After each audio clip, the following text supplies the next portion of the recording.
They're great stories. And never allow the truth to stand in the way of a good story.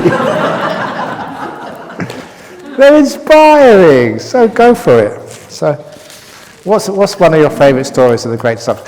Okay, this is I love telling this story once every on the retreat, because you got the stories of the great disciples. These arahats do amazing things.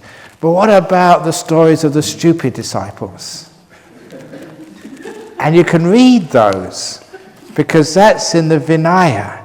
Because in the Vinaya, the rules of discipline for the monks and the nuns, those rules came about because some monk or some nun misbehaved.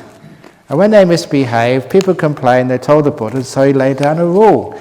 So, it's inspiring to read the stories of the great monks, but it's great also, good fun, to read the stories of the stupid monks and the stupid bhikkhunis as well.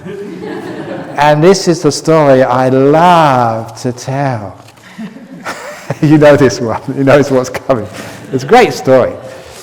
So, this was at Savatthi. That's where King Pasenadi lived, right close to the Jeta Grove. And it was a job of one of the bhikkhunis to empty the toilets every morning. So in those days, there was not like a sewage system. So everything would go into a big bucket, and they'd have to sort of take the bucket to the proper place, where it would compost or something.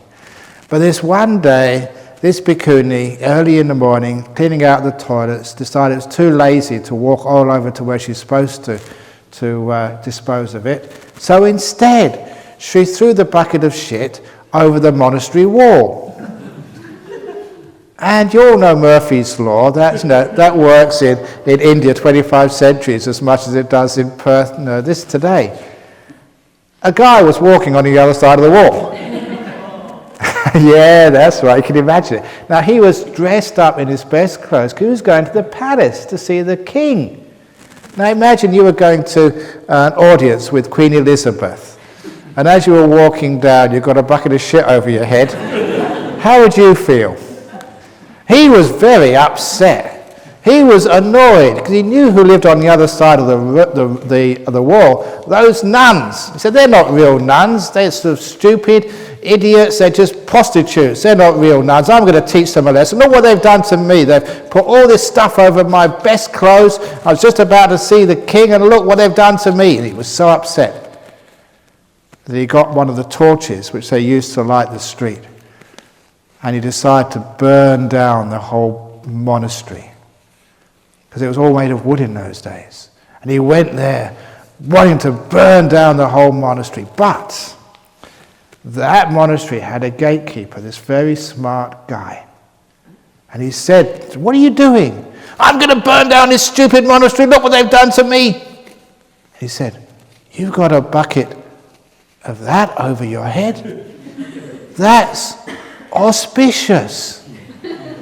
That's like being blessed with holy water, only better. Haven't you heard the word before, holy shit? That's come from holy nuns. Now, it's amazing. And sometimes even I'm sure the bhikkhunis over here know this, how gullible some of you are. And this guy said, really? That's auspicious? That's good luck? He said, yeah, it's good luck.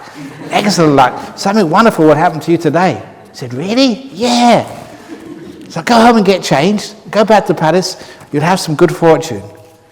And so the guy believed it. I mean, that gatekeeper, you could sell sort of ice to Eskimos, as they say. And he went back, he got changed, and he went back to the palace again. And actually, he was lucky. He did get this really lucrative contract from the king. And he spread it around to people saying, wow, you are so fortunate. If you really want to make a lot of money, go to the nuns' monastery and ask for some real holy blessings. And of course, people started spreading it around. That's the most incredible holy stuff from the nuns. And the Buddha heard about it. And so he sort of told the nuns, he said, look, you were very, very lucky that time. You had a very, very smart gatekeeper who managed to talk this guy out of burning your monastery. But don't do it again. And then one of the 311 rules for the bhikkhunis, one of the pachityas, is thou shalt not throw a bucket of shit over the monastery wall. That's one of the pachityas, isn't it? Yes, there you go, she's nodding. And that's where the story came from. Now those are the stories which are inspiring. And I think, because of the nature of that story, it probably did happen. I think that's true. Because see that these days, I mean I was there in Thailand once, and Ajahn Chah, he doesn't do holy water, but this general in the army came and asked for some holy water from Ajahn Chah. Now, these, not like generals in the army here in Australia, those generals in Asia, they have immense power. You know, they can actually take you away in the middle of the night and just you disappear, even in Thailand. Remember, because I think at that time it was a military ruler who was running Thailand. No, they didn't have much democracy. So those generals were really powerful.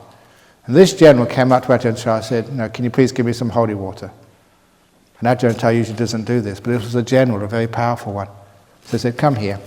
And so he came and sat in front of Ajahn Chah and said, "Bow your head."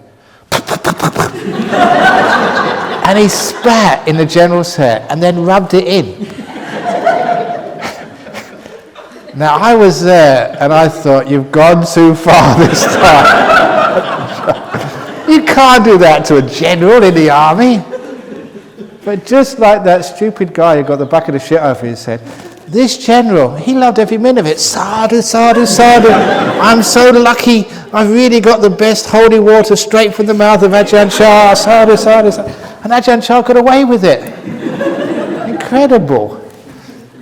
So my holy water story now. I told Ajahn Chah's one at the time of the bhikkhunis. In Thailand, in that monastery where I stayed, you had to stay up every week, not going to sleep, meditate all night. It was really tough, 24 hours without sleep. And so you'd be meditating and you get sleepy, but sometimes you get some good meditation as well. So after the dawn came up, then I left the hall and went to urinate. Now, there's two things to know. First of all, it was the first light of day, so it wasn't all that clear. And number two, I'd been meditating all night, so my mindfulness wasn't that strong. And over in the jungle, you just squat down, Asian style, and urinate in the forest. That's what I did. I squatted down and started urinating, in the first light of day. And I really did think I was urinating on a stick. And then the stick started to move. I was peeing on a snake. Now, that was very, very dangerous, because that was a venomous snake, and the most sensitive part of the male body was only about 3 inches from that snake's mouth. You girls won't appreciate that, but that makes many of the guys here squirm. And did that snake bite me? No, it loved every minute of it. Why? Because I'm sure that snake thought it was being blessed with holy water from a monk. So that's the time I peed on a snake, or blessed a snake, depending on which way you look at it. So those things happen. So those are like real stories, because they really happen. And you can believe them, because they're the sorts of things which would happen. So be careful. That's one of the reasons I say be careful of superstition. Because otherwise you come here and you ask for some holy water, and Bhikkhuni Sudama will say, "Bend your head over." Anyway, enough about that. What is the best way to be with